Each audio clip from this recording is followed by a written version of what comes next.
Tonight we're talking about a very serious thing. We're talking about murders, people who are being slaughtered, people who are facing persecution.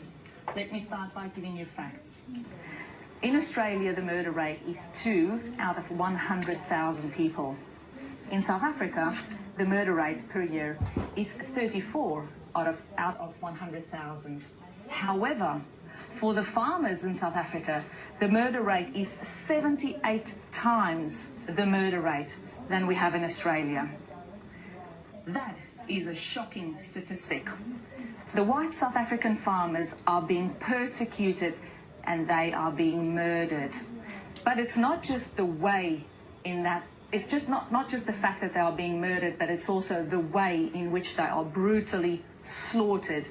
These people are suffering, they are tortured, they are just treated inhumanely to an extent that it is almost impossible to explain to people what happens. And all of this is swept under the carpet in South Africa. You don't hear it on the media, you don't hear these figures, you don't hear these stories. You only hear it from the people directly who are affected, their family members, their neighbors, who use things like Facebook and social media to share the horrible stories that have happened to them. Let me give you an idea of what happens to those people. They get slaughtered on their farms because they are there and their farms are wanted. They don't want the people on the farm. The people go in and they would do things like put boiling water down 2-year-olds' throats while they make their parents watch that. They would chop off the Achilles of the parents' feet so that they cannot run.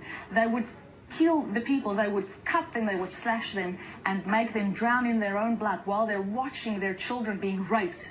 This is the stuff that's happening in South Africa, and this is what nobody is saying in the media. Nobody tells us about that. It is horrible, horrible, horrible.